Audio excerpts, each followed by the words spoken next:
Hi and welcome back to my channel.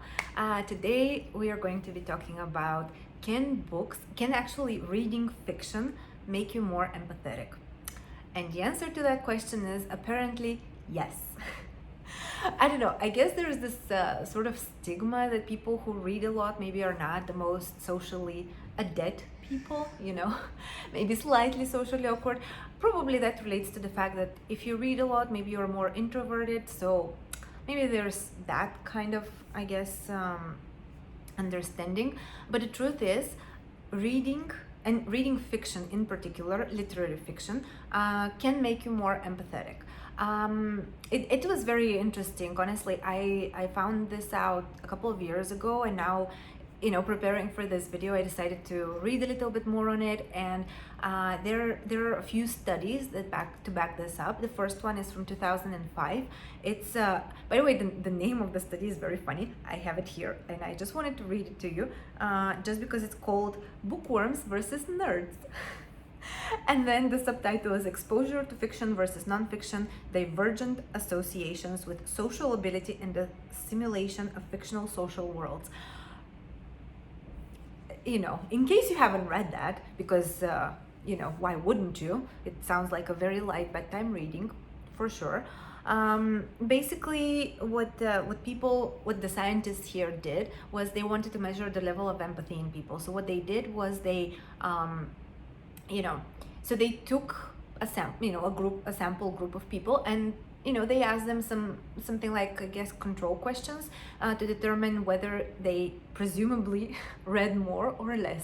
And they would just give them names of authors, and then if the people reacted more positively to those names of authors, the scientists would presume that those people read more, because they would get more excited, which in a way makes sense. In another way, doesn't sound like the most scientific method, if I'm being honest, but they did take also into account the fact that they could be wrong, so that was also calculated into this whole thing.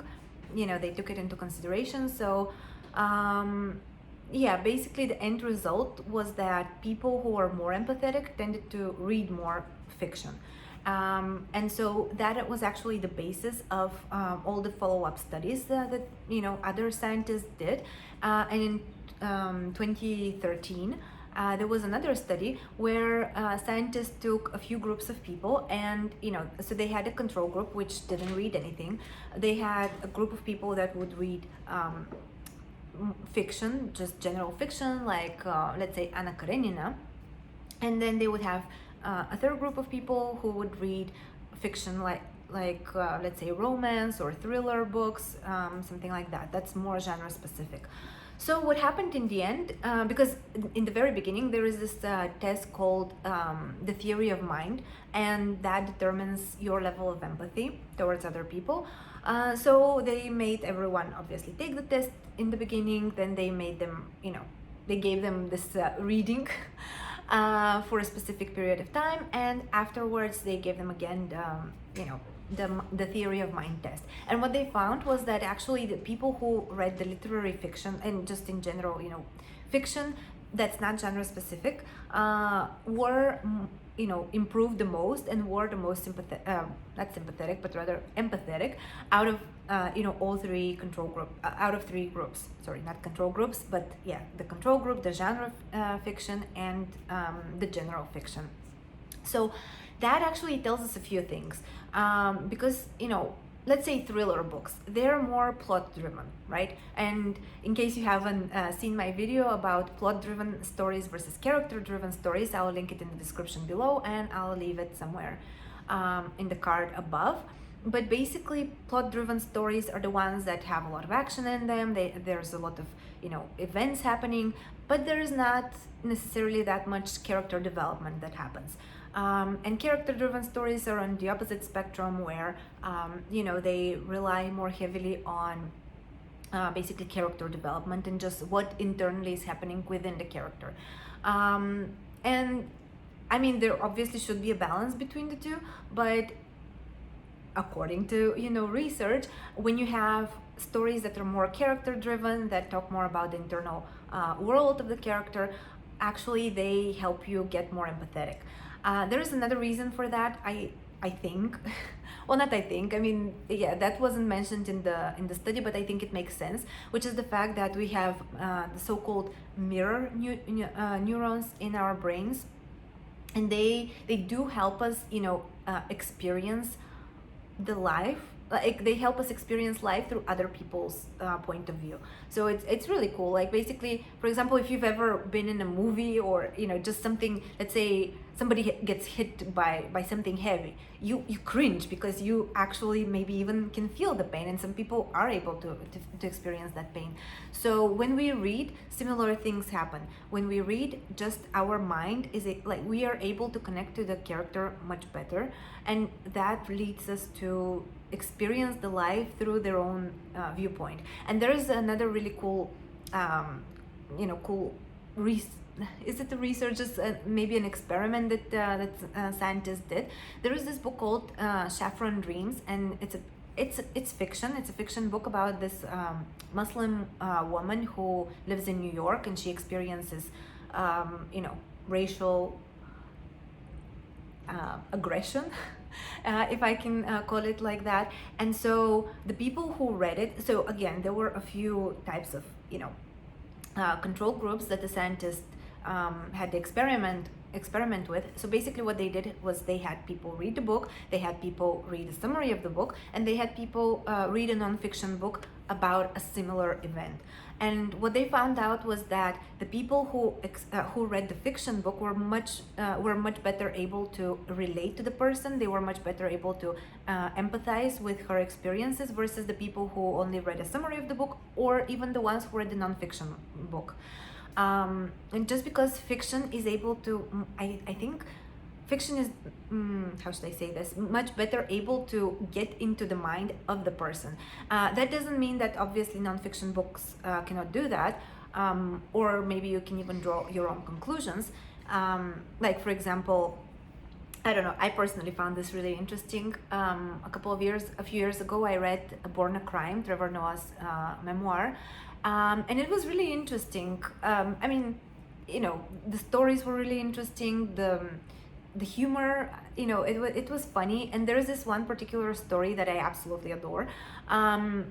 That, I mean, it's funny and it's extremely sad at the same time, because when he was, okay, maybe spoilers for Born a Crime, but it's just a tiny story out of this whole book, so hopefully I'll not spoil too much for you. But basically the story goes that when Trevor was 5 years old, I think it was, they didn't have an indoor toilet, so they had to go outside, obviously. And then when he was 5 years old, I guess, I don't know what happened, he didn't feel like going outside maybe, so he just went number 2 in the kitchen. And so his grandmother, at the time, she was the only one within, the house, and she was almost blind, apparently. Maybe I'm butchering the story, but this is just my recollection of it. So she didn't really understand what happened and who did it. She could just feel the smell. So, she asked obviously Trevor, who said, "Oh, I don't know what happened. I don't know how this got here." So what ended up happening was that they had they gathered the neighborhood, and they thought it's black magic or something like that, and they gathered the whole neighborhood, and they formed a circle around the little poop, and they prayed. They prayed that I don't know, the magic wouldn't work or something like that. They just had a prayer about this, and the sad part is, like, the one that got me at that point was the fact that his grandmother asked Trevor to say first the prayer, and why she did that was because he was the only one who spoke English, and in their understanding was that God answers English speakers' prayers first, just because white people were at that time, they had taken over the country, so to say, and basically if they had a better life than them, that meant that God would respond to their prayers first, which, I don't know, to me it really hit me when I was reading it. It's a funny story that depicts a really awful circumstance, and so you can get a lot out of nonfiction books, definitely. However, going back to the original story and my original point, fiction books just in general are better. How should I say? Authors have a better, I wouldn't say they're better equipped. They just dive more maybe deeply into the psyche of the humans.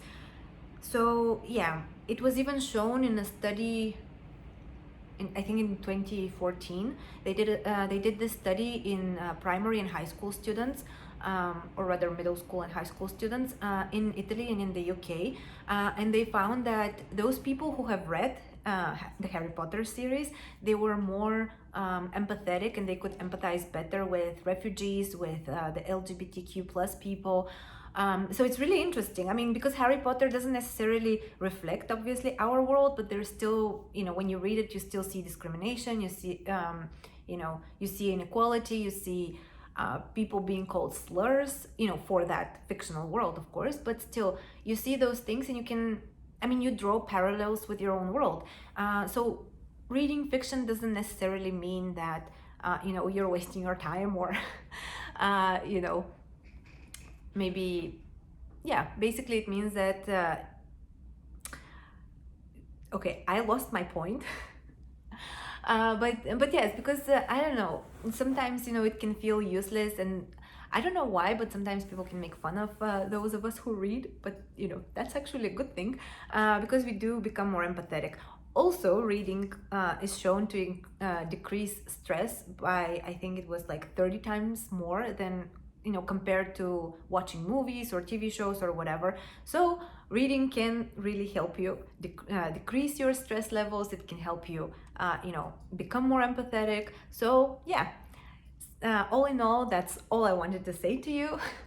I'm a little bit of a geek about these things. Hopefully you found this interesting, and yeah, I'll see you again tomorrow.